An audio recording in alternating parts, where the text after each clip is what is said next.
Hi friends, இன்றைக்கி வந்து ஒரு சூப்பராக ஒரு அன்பாக்சிங் தான் பண்ண போகிறோம். என்னென்னு பார்க்குறீங்களா? நான் வந்து தோசைக்கல் வாங்கியிருக்கேன். ஸோ இதெல்லாம் காமிக்கணும்னு நினைக்காதீங்க, உங்களுக்கு யூஸ்ஃபுல்லாக இருக்கும்னு தான் காமிச்சிருக்கேன்.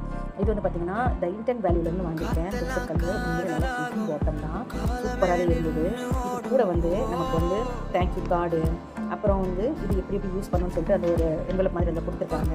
அதுக்கப்புறம் பார்த்திங்கன்னா எங்கிட்ட வந்து ப்ரீமியம் வந்து ஸ்டெயின்லெஸ் ஸ்டீல் வந்து குக்வேர்ஸ் எல்லாமே இருக்குது அப்படின்னு சொல்லி அதையும் பிக்சர்ஸ் எல்லாமே காமிச்சிருக்காங்க. அப்புறம் வந்து காஸ்ட் டைம் அதையும் காமிச்சிருக்காங்க. எங்கிட்ட வந்து கொஞ்சம் பிக்சர் இருக்குது அப்படின்னு சொல்லிட்டு. அப்புறம் வந்து பார்த்திங்கன்னா கூடவே ஒரு வந்து மரக்கரண்டி இதையும் கொடுத்துருக்காங்க. அப்புறம் வந்து தோசைக்கல் பார்த்திங்கன்னா நல்லாவே சூப்பராக இருக்குது. பார்த்தீங்கன்னா நல்ல ஹெவியான ஒரு ஹீட் இது நல்லா இருந்தது. ஆனால் ஒன் டைம் நம்ம எதுவும் இன்வெஸ்ட் பண்ணோம் அப்படின்னா நமக்கு வந்து நல்ல லைஃப் போகணும்னு வச்சுக்கோங்க. நம்ம அடிக்கடி தோசைக்கல் எதுவும் வாங்கணும்னு அவசியம் இருக்காது. இதுவே நல்லதாக தான் இருக்குன்னு நினைக்கிறேன். உண்மையிலே நல்ல ஒரு குவாலிட்டியில் இருந்தது. நான் வந்து இன்னும் எதுவுமே பண்ணலை, சிசிடிவி எதுவுமே பண்ணலை. முன்னாடி தான் அன்பாக்சிங் பண்ணுறேன். இந்த தோசைலாம் எப்படி வருதுன்னு சொல்லிட்டு எனக்கு